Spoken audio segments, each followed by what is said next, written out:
Ed, I think your article was really good, and I really think we have to do something about the remote world. However, I want to just cover a couple of points of why I think maybe the executives are frustrated. We're human beings. For years and years and years, until recently, we have communicated by being together, by being around each other. And because of that, we have developed this need and we have become reliant upon in the interpersonal communication realm, which is where my expertise lies in leadership development, is the idea that trust is actually shown through communication. You don't have communication, you really don't have trust. You can't build trust without communication. So within communication, we have something called nonverbal communication. Most people understand that that's eye contact, but what they really don't understand is how important that is to the communication process. For example, there's more to it than eye contact. There's facial features. There's things like called kinesics, that's facial features, eye contacts, gestures, other things that you actually see and you draw inference from the message that actually helps you create sincerity. Some things that are missing when you go remote and you're operating through text messages or replies or social channeling like LinkedIn messaging or direct messaging or whatever, are the nonverbal components that really, when somebody's receiving information from somebody, when they try to identify what they mean in that message, 90% of what they're relying on is the nonverbal communications, the facial features, the eye contact, the vocalics, the tone inflections, the how close I am to you, the proximity. Am I really close, like in an elevator where I violate your personal space and bother you? Or if I'm a little further away, but I'm socialized, I'm within your realm, you can see me, and you have a sense of who I am and what I'm about.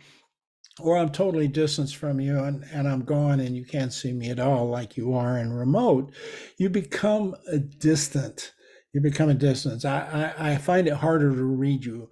Consequently, I'm beginning to find it harder to trust you.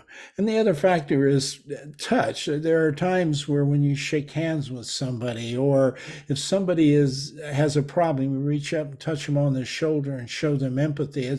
It's very hard to engage the emotional intelligence aspects that we're expecting out of leadership today when people are distanced from them. We don't know how to do that yet. We haven't figured that out yet. In fact, we have a hard time figuring out how to use emotional intelligence to provide empathy into things that people need. But the fact is, when you cut that much communication out, and you are, in fact, I'm delivering this message because if I tried to do this on LinkedIn, I would have been stopped a long time ago because they truncate the message. You have to do it in X number of words. Well, there are some things you can't do in X number of words, and this is one of those things. You need to understand the impact that interpersonal communication has on executives. If you're a remote person, you need to understand when they can't see you, they can't be around you, they can't observe you, if they can't be close to you, if they can't recognize some nonverbal cues when you're talking to them, then they are lost.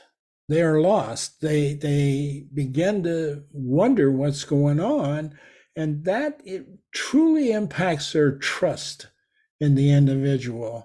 And so I think what's happening here when they say culture, I think what they're saying is I'm having a hard time trusting this person because I'm not around them. I don't relate to them on a regular basis. And the more you're distance, the more you're away from somebody, the less you tend to communicate effectively with them and the less trust you tend to have in them. So that's, I think, where the executives are coming from. more than culture. Culture has to do with values and a lot of other things. But I think it's this. I think this is an interpersonal communication issue that can be overcome. Now, who's going to do that? I think it should be the leaders. It's incumbent upon the leaders to go out there and reach out to the remote world, get some information, understand, bring them in. If nothing else, go to them.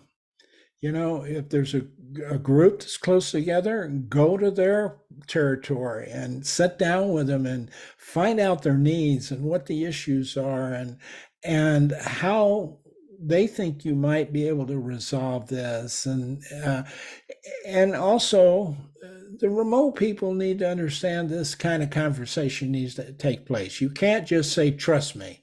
When I have been around you and I can sort of associate how I feel about you because I'm around you, I've watched you, I can sense you with all of the emotions and senses that I use as a human being. And emojis just don't do that. And they most particularly don't do that for the generations that are separated. They may do it more effectively for the Gen Z, the millennials, and Gen Z world. They may not be as effective at people that are older in that older generation. And those are the people who are in charge right now. Those are the people who are in charge. So it's not like you can just say, yeah, you gotta understand what I'm doing here. And expect them to see that, and particularly if they're not around you and they can't sense your frustration, they can't sense your anger, they can't sense your feeling of hurt when you're discussing this. These are things that need to happen. Uh, so this is a response on a video so that you can understand the full complexity of it without me being cut off or trying to put it into that short time period that LinkedIn or YouTube or X, if you want, I still call it Twitter, they restrict so much of your communication. That's a lot of what's going on here, Ed. That's a lot of what's going on in the world. Okay, that's my input. I hope this is helpful to you and any future articles you might write along this line, and frankly, in leadership in general. And like I said, the book is on Apple Books. It's called Dare to be a Renaissance Leader. And what I'm telling people, and I've developed leaders for 40 or 50 years, I'm telling people we need to change the paradigm of leadership and leadership development. Have a good day.